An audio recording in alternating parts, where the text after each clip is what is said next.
Hello friends, welcome to Annammaharam kitchen. Friends, நம்ம இன்றைக்கி கருவேப்பிலை வச்சு தொக்கு ரெசிபி தாங்க பார்க்க போகிறோம். இது இட்லி, தோசை, சாப்பாடு எல்லாத்துக்குமே நல்லாயிருக்கும், ஹெல்த்தியாகவும் இருக்கும். கண்டிப்பாக ட்ரை பண்ணி பாருங்கள். இப்போ இதுக்கு ஒரு பேன் வச்சுக்கோங்க. அதில் 1 டீஸ்பூன் அளவுக்கு கொத்தமல்லி சேர்த்துக்கலாம், 1 டீஸ்பூன் அளவுக்கு வெந்தயம், 1 டீஸ்பூன் அளவுக்கு கடுகு சேர்த்து இதை நல்லா வறுத்து எடுத்துக்கலாம். லோ ஃப்ளேமில் வச்சு நல்லா வறுத்து எடுத்துக்கோங்க, கருகிடக்கூடாது. கடுகு நல்லா வெடித்து வர ஆரம்பிக்கும், அந்தளவுக்கு நல்லா வறுத்துக்கோங்க. அப்போ தான் கடுகு கசப்பு தன்மை இருக்காது. பாருங்கள், இப்போ நல்லா வெடித்து வர ஆரம்பிச்சிருச்சு.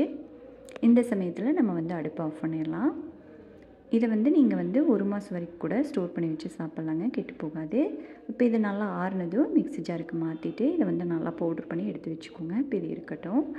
இப்போ 2 கைப்பிடி அளவுக்கு கருவேப்பிலை எடுத்து சுத்தம் பண்ணி எடுத்து வச்சுருக்கேங்க. தண்ணி இல்லாமல் இந்தளவுக்கு நல்லா உலர்த்தி எடுத்துக்கோங்க. இந்த மாதிரி நல்லா அழுத்தி பிடிச்சி எடுக்கும்போது நம்மளுக்கு 2 கைப்பிடி அளவுக்கு வரும்.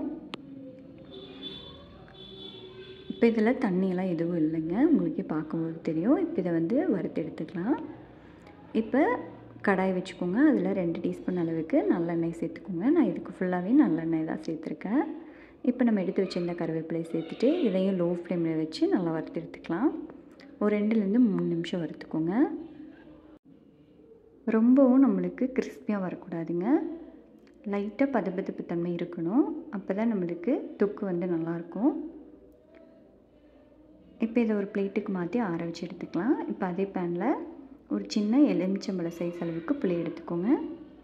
இப்போ இதை இந்த மாதிரி பிச்சு சேர்த்து இதையும் நல்லா வறுத்து எடுத்துக்கலாம். நீங்கள் தண்ணியில் ஊற வச்சுட்டு கூட சேர்த்துக்கலாங்க. நான் இன்றைக்கி வறுத்து தான் சேர்க்குறேன். பாருங்கள், இந்த அளவுக்கு நல்லா வறுத்து எடுத்துக்கோங்க. இப்போ இதையும் ஒரு தட்டில் மாற்றி ஆற வச்சு எடுத்துக்கலாம். இப்போ இது நல்லா ஆறி வரட்டும், இருக்கட்டும். இப்போ எல்லாம் ஆறுனதுக்கப்புறமா நம்ம மிக்ஸி ஜாருக்கு மாற்றிக்கலாங்க. கருவேப்பிலையும் நல்லா ஆறிடுச்சு, இதை மிக்ஸி ஜாருக்கு மாற்றிக்கலாம்.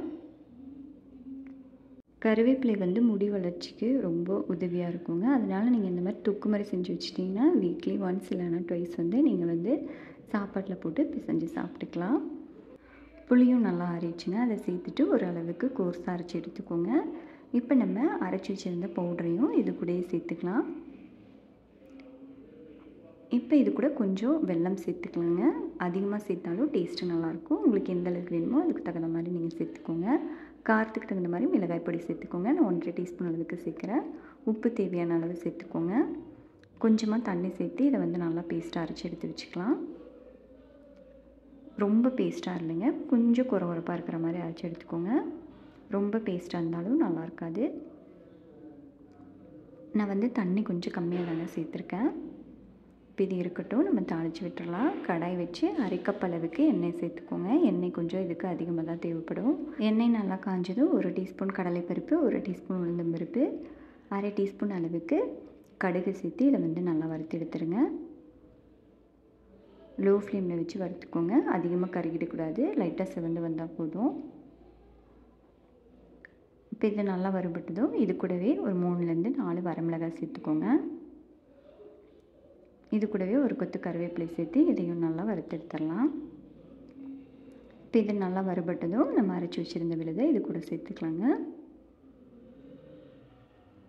இப்போ இதை சேர்த்துட்டு ஒரு 2லேருந்து 3 நிமிஷம் மட்டும் நல்லா கலந்து விட்டுருங்க. நம்ம ஹெல்த்தியான தொக்கு ரெடி ஆயிடும்.